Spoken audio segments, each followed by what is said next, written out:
ಗದಗ ಜಿಲ್ಲೆ ರೋಣ ತಾಲೂಕಿನ ಕೊತ್ತಬಾಳ ಗ್ರಾಮದ ಡಿಪಿಇಪಿ ಶಾಲೆಯಲ್ಲಿ ದಿನಾಂಕ 4/1/2024 ಗುರುವಾರದಂದು ಕೊತ್ತಬಾಳ ಗ್ರಾಮ ಪಂಚಾಯಿತಿ ವತಿಯಿಂದ ಮಕ್ಕಳ ಗ್ರಾಮ ಸಭೆ ನಡೆಯಿತು. ಸಭೆಯ ಅಧ್ಯಕ್ಷತೆಯನ್ನು ಗ್ರಾಮ ಪಂಚಾಯಿತಿ ಅಧ್ಯಕ್ಷರಾದ ಶ್ರೀಮತಿ ಭೀಮವ್ವ ಫಕೀರಪ್ಪ ಗುಳುಗುಳಿ ಅವರು ವಹಿಸಿಕೊಂಡಿದ್ದರು. ಈ ಕಾರ್ಯಕ್ರಮದಲ್ಲಿ ಮಕ್ಕಳ ಹಕ್ಕುಗಳು ಮತ್ತು ಆರೋಗ್ಯದ ಕುರಿತು ಮಾಹಿತಿ ನೀಡಲಾಯಿತು. ಸಭೆಗೆ ಮುಖ್ಯ ಅತಿಥಿಗಳಾಗಿ ಡಿಪಿಇಪಿ ಶಾಲೆಯ ಎಸ್ಡಿಎಂಸಿ ಅಧ್ಯಕ್ಷರಾದ ಯಲ್ಲಪ್ಪ ಮಾದರ್, ಗ್ರಾಮ ಪಂಚಾಯಿತಿ ಉಪಾಧ್ಯಕ್ಷರಾದ ಹನುಮಪ್ಪ ಅಸೂಟಿ, ಕೊತ್ತಬಾಳ ಗ್ರಾಮ ಪಂಚಾಯಿತಿಯ ಎಲ್ಲಾ ಸದಸ್ಯರು ಆಗಮಿಸಿದ್ದರು. ಈ ಕಾರ್ಯಕ್ರಮದಲ್ಲಿ ಗ್ರಾಮ ಪಂಚಾಯಿತಿಯ ಅಭಿವೃದ್ಧಿ ಅಧಿಕಾರಿಗಳು ಹಾಗೂ ಸಿಬ್ಬಂದಿಗಳು, ಅಂಗನವಾಡಿ ಕಾರ್ಯಕರ್ತೆಯರು, ಆಶಾ ಕಾರ್ಯಕರ್ತೆಯರು, ಮಕ್ಕಳ ಅಭಿವೃದ್ಧಿ ಇಲಾಖೆಯ ಅಧಿಕಾರಿಗಳು, ಆರೋಗ್ಯ ಇಲಾಖೆಯ ಅಧಿಕಾರಿಗಳು, ಕೊತ್ತಬಾಳ ಗ್ರಾಮ ಪಂಚಾಯಿತಿ ವ್ಯಾಪ್ತಿಯ ಎಲ್ಲ ಶಾಲೆಗಳ ಪ್ರಧಾನ ಗುರುಗಳು, ಡಿಪಿಇಪಿ ಶಾಲೆಯ ಎಲ್ಲ ಗುರುಗಳು, ಎಸ್ಡಿಎಂಸಿಯ ಎಲ್ಲ ಸದಸ್ಯರು ಹಾಗೂ ವಿದ್ಯಾರ್ಥಿಗಳು ಭಾಗವಹಿಸಿದ್ದರು. ಗೀತಾ ಶ್ರೀಧರ್ ಯಾಳಗಿ, ಸಿದ್ದಿ ಟಿವಿ, ಕೊತ್ತಬಾಳ.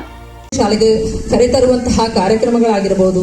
ಆನಂತರ 14ರಿಂದ 18 ವರ್ಷ ವಯಸ್ಸಿನ ಪ್ರಾಯಪೂರ್ವ ಬಾಲಕಿಯರನ್ನ ಕೌಶಲ್ಯಾಭಿವೃದ್ಧಿ ತರಬೇತಿ ಮತ್ತು ತೆರೆದ ಶಾಲೆಗಳಿಗೆ ದಾಖಲಿಸುವಂತಹದ್ದಾಗಿರಬಹುದು.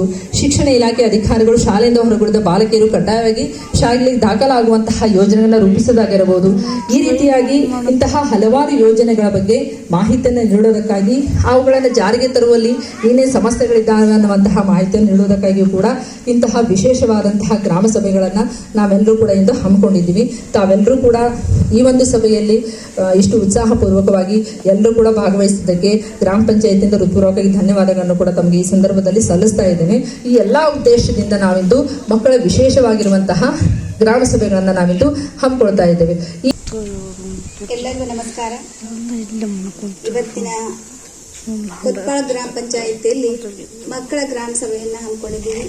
ಈ ಒಂದು ಮಕ್ಕಳ ಗ್ರಾಮ ಸಭೆ ಆಗಮಿಸಿದಂತಹ ಗ್ರಾಮ ಪಂಚಾಯಿತಿ ಅಧ್ಯಕ್ಷರೇ, ಉಪಾಧ್ಯಕ್ಷರೇ, ಸರ್ವ ಸದಸ್ಯರೇ ಹಾಗೂ 3 ಶಾಲೆಯ ಎಸ್ಡಿಎಂಸಿ ಅಧ್ಯಕ್ಷರೇ, ಸದಸ್ಯರೇ, ಉಪಾಧ್ಯಕ್ಷರೇ, ಸರ್ವ ಸದಸ್ಯರೇ ಹಾಗೂ ಎಲ್ಲಾ ಶಾಲೆಯ ಮುಖ್ಯ ಉಪಾಧ್ಯಾಯರೇ, ಸಿಬ್ಬಂದಿ ವರ್ಗದವರೇ, ಸಂಜೀವನಿ ಒಕ್ಕೂಟದ ಸಿಬ್ಬಂದಿ ವರ್ಗದವರೇ, ಆರೋಗ್ಯ ಇಲಾಖೆಯವರೇ, ಅಂಗನವಾಡಿ ಕಾರ್ಯಕರ್ತೆಯರೇ ಹಾಗೂ ಅವರಿವರನ್ನದೇ ವೇದಿಕೆಯ ಮೇಲೆ ಉಪಸ್ಥಿತರಿರುವಂತಹ ಎಲ್ಲ ಗಣ್ಯಮಾನ್ಯರೇ ಹಾಗೂ ಈ ಒಂದು ಮಕ್ಕಳ ಗ್ರಾಮ ಸಭೆಯ ಕೇಂದ್ರ ಬಿಂದುಗಳಾದಂಥ ಎಲ್ಲ ಮುದ್ದು ಮಕ್ಕಳೇ, ಈಗೆಲ್ಲ ಮೇಡಮ್ ಅವ್ರ ಪ್ರಾಸ್ತಾವಿಕ ಭಾಷಣದಲ್ಲಿ ಹೇಳಿದ್ರು. ಎಲ್ಲಾ ಇಲಾಖೆಗೆ ಎಲ್ಲಾ ಇಲಾಖೆಯವರು ಸಹಿತ ಈ ಒಂದು ಮಕ್ಕಳಿಗೆ ಸಂಬಂಧಪಟ್ಟಂತ ಯೋಜನೆಗಳನ್ನ ಹಾಕೊಂಡಾರ. ಯಾಕಂತಂದ್ರ ಇದರ ಒಂದು ಮೂಲ ಉದ್ದೇಶ ಏನು ಅಂತಂದ್ರೆ ಮಕ್ಕಳ ಒಂದು ಸರ್ವತೋಮುಖ ಬೆಳವಣಿಗೆ. ನಮ್ಮದು ಒಂದು ಇಲಾಖೆ ಇದೆ, ಮಹಿಳಾ ಮತ್ತು ಮಕ್ಕಳ ಅಭಿವೃದ್ಧಿ ಇಲಾಖೆ ಅಂತ ಹೇಳಿ. ನಾವೇನೇ ಮಾಡಿದ್ರು ಮಕ್ಕಳಿಗೋಸ್ಕರ ಮಾಡ್ತಾ ಇದ್ದೀವಿ, ಜೊತೆಗೆ ಮಹಿಳೆಯರಿಗೋಸ್ಕರ ನಾವು ಮಾಡ್ತಾ ಇದ್ದೀವಿ. ನಮ್ಮ ಇಲಾಖೆ 1975ರಲ್ಲಿ ಸ್ಟಾರ್ಟ್ ಆಗಿ 48 ವರ್ಷಗಳ ಒಂದು ಅವಧಿ, 48ಗಳ ಒಂದು ಸುದೀರ್ಘ ಅವಧಿಯನ್ನು ನಾವು ಈಗ ಕೊಡ್ತಾ ಇದ್ದೀವಿ. ಸ್ಟಾರ್ಟಿಂಗಿಂದನೂ, ಪ್ರಾರಂಭದಿಂದನೂ ಸಹಿತ ನಾವು ಇವಾಗ ಗರ್ಭಾವಸ್ಥೆಯಲ್ಲಿ ಯಾವಾಗ ಮಗು ಇನ್ನು ಸರಿಯಾಗಿ ಮೂಡಿರಂಗಿಲ್ಲ, ಭ್ರೂಣ ಅಂತ ನಾವೇನ್ ಕರೀತಾ ಇದೀವಲ್ಲ, ಅವಾಗಿಂದನೇ ನಾವು ಮಕ್ಕಳ ಒಂದು ಆರೋಗ್ಯದ ಬಗ್ಗೆ ಹೆಚ್ಚಿನ ಗಮನವನ್ನ ನಾವು ಕೊಡ್ತಾ ಇದ್ದೀವಿ. ಇಂಡೈರೆಕ್ಟ್